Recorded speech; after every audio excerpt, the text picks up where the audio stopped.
Well, I'm the third one on stage to say, wow. Well, after Mrs. Christine Davis and after Camilla, who said, wow, I have to follow. I listened to their speeches. I was so amazed. And I'm sorry, the school now has so many graduates. I don't remember all the names. When I first started the school, I could remember every student's name when we was up to 300 students. And after that, either my memory started fading or the number of students get more and more. Yes, I had a dream, and it's actually a dream of my sister, Mrs. Pauline Chan, and myself to start a school for international students. And as Dr. Singer was saying, yes, don't be afraid and go and have a dream. And we heard that again from Camilla. And Camilla, thank you very much for a wise speech, a very wise speech. I learned something from you today. And I will remember the 4 things. I'm glad you took the selfie with an iPhone and not a Samsung phone.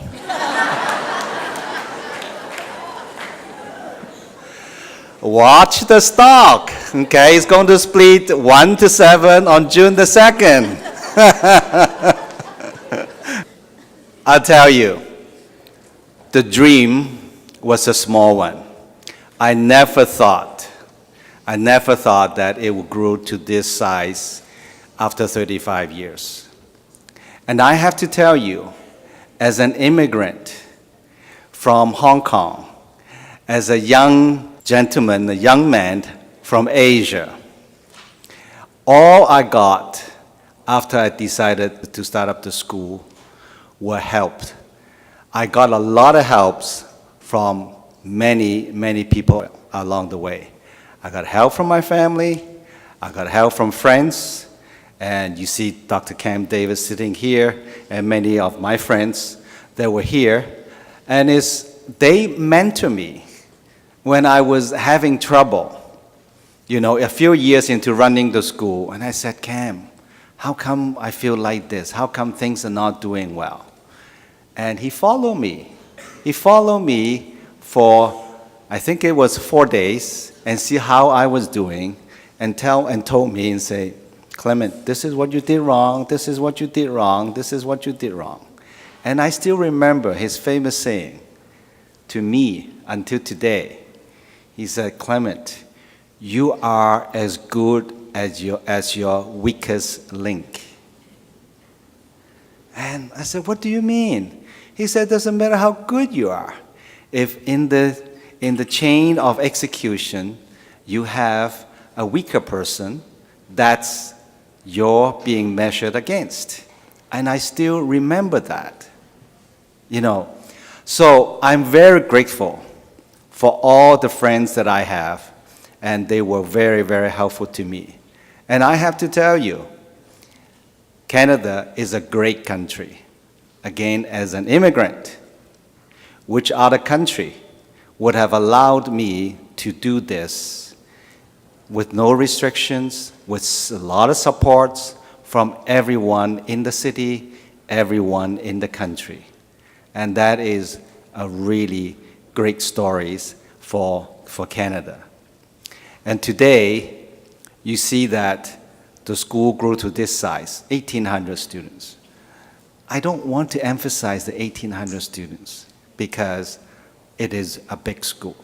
In fact, this is the biggest boarding school in North America. But what I wanted to emphasize is that we have the largest results for our students. We have great teachers. We have an excellent student development department that really bring out the best of every student. We have the liaison teams, the admissions teams. When they've arrived, they will be there and ready to help. Please read the book in the brochure about total care. All the departments, guidance, housekeeping, maintenance, everybody. And they wrote in that book what total care means to them and how they contribute to total care education at Columbia. Believe me, Columbia is not about me. Columbia is not about how many students that we have. Columbia is about how we help, how we best help our students to achieve success. And today, you have seen great successes from our graduate, parents, platform guests. I hope you are happy with our achievement. I'm very happy, together with my sister, about our achievement. But that doesn't tell us that we should stop. Last week, one parent from Port Harcourt came to the school. And obviously, he is new to the school.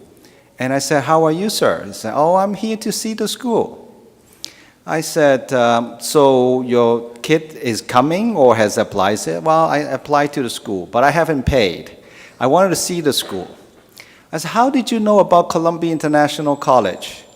And he said, "I was sitting in a restaurant in Port Harcourt, and my friend and I were talking about sending my kids overseas to study. And we were just chatting in a restaurant. The table next to us, the lady said, 'Oh, sending kids to overseas to study. You have to send them to Canada.' Oh, the gentleman said, 'Really?' He said, 'Yes. And if you're sending them to Canada, you have to send them to Columbia International College.' And she pulled out a business card of Priscilla, our admissions officers in charge of Africa. He said, 'Go and speak to Priscilla.'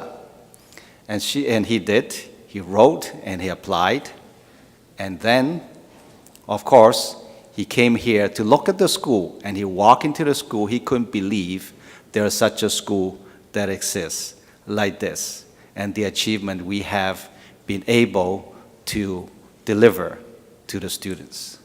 So it is with the students' success, it is with the support from the parents and the word of mouth that helped us to grow. Of course, we have friends from all the universities that help us by looking after our students, our graduates in particular, and reward them with great scholarship. Those are great motivations for our students. Those are great privileges for our students. And we are very, very thankful for all the universities and their support to Columbia International College. So on this great day of 35th anniversary, after working at one job for 35 years, I know nothing else except being Executive Director of Columbia International College. I would like to thank all of you, students, parents, friends, supporters, and all the university representatives here that had made it possible for the growth of Columbia International College. Thank you very much.